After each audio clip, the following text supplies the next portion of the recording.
24 કલાકની અંદર આ મૂર્તિ નવી અમને પ્રસ્થાપિત કરી આપવામાં આવે, નહીં તો આવનાર સમયમાં અમે આંદોલન સાથે અહીંયા ઉગ્ર વિરોધ કરીશું।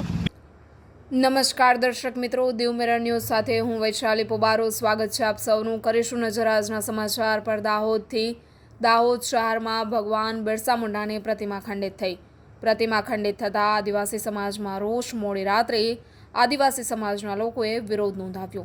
ઘટનાને પગલે પોલીસે પ્રતિમા ખંડિત કરનારની અટકાયત કરી। પ્રાથમિક દ્રષ્ટિએ પ્રતિમા તોડનાર ઇસમ માનસિક અસ્થિર હોવાનું પોલીસનું અનુમાન છે।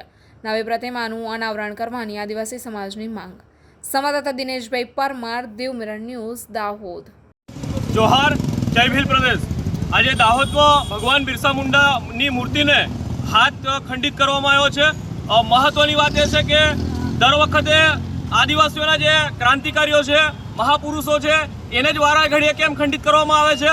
અને પ્રશાસનને અમે રજૂઆત કરીએ છીએ કે 24 કલાકની અંદર આ મૂર્તિ નવી અમને પ્રસ્થાપિત કરી આપવામાં આવે, નહીં તો આવનાર સમયમાં અમે આંદોલન સાથે અહીંયા ઉગ્ર વિરોધ કરીશું। બીજી વસ્તુ કે જ્યારે પણ આદિવાસી ક્રાંતિકારીઓને આવી રીતે ખંડિત કરવામાં આવે છે ત્યારે દર વખતે એવા બાના આવી જાય છે કે વ્યક્તિ અસ્થિર મગજનો છે, તો અસ્થિર મગજનો કઈ રીતે છે, એની કોઈ મેડિકલ હિસ્ટ્રી છે, એને કોઈ દવા ચાલુ છે અથવા ડૉક્ટરે એની તપાસ કરેલી છે, તો એની પણ વિગતે માહિતી લેવામાં આવે, તપાસ કરવામાં આવે। તેના પછી ચોક્કસ એ ષડયંત્ર સ્વરૂપ મૂર્તિનું ખંડન કરવામાં આવ્યું છે કે ખરેખર એ અસ્થિર મગજની છે એ સાબિત કરવામાં આવે અને 24 કલાકની અંદર અમને મૂર્તિ જોઈએ એવી અમારી માંગ છે।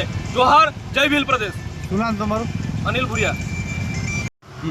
આજરોજ અત્યારે લગભગ 10 વાગ્યાના અરસામાં બિરસા મુંડા સર્કલ પાસે જે ભગવાન બિરસા મુંડાની પ્રતિમા લગાવવામાં આવેલી છે ત્યાં રાહુલભાઈ નાસિંગભાઈ બિલવાલ નામના વ્યક્તિ કે જે મેંદરાઈ ઉકડી ગામના વતની છે અને થોડા મેન્ટલ રિટાયર્ડ પણ છે, તેમના દ્વારા મૂર્તિ સાથે છેડછાડ કરતા મૂર્તિનો હાથ ખંડિત થયો હતો કે જેમને આદિવાસી સમાજના આગેવાનો અને પ્રશાસન સાથે મળી અને ત્યારે ઠીક કરી નાખેલો છે અને મૂર્તિને પુનઃ જે અવસ્થામાં છે ત્યાં સ્થાપિત કરેલી છે। અને જે આ રાહુલભાઈ બિલવાલ નામના વ્યક્તિ છે એ હાલમાં પોલીસની કસ્ટડીમાં છે। નમસ્કાર મિત્રો, હું ફિરોઝ ઈરાની આજે તમને એક નવી વાત કરવા આવ્યો છું।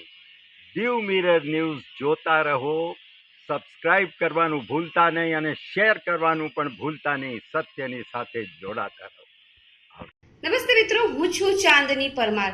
આપની મનપસંદ ચેનલ એટલે કે દીવ મિરર ન્યૂઝ ચેનલને લાઈક કરો, શેર કરો અને ફોલો કરો। અને હા, તેમાં દરરોજ તાજા સમાચાર જોવાનું ભૂલશો નહીં। દીવ મિરર ન્યૂઝ દરરોજ લાઈવ અપડેટ, ગુજરાત રાજ્ય, દેશ દુનિયાના તમામ બ્રેકિંગ સમાચારો નિહાળો દીવ મિરર ન્યૂઝ ચેનલ પર।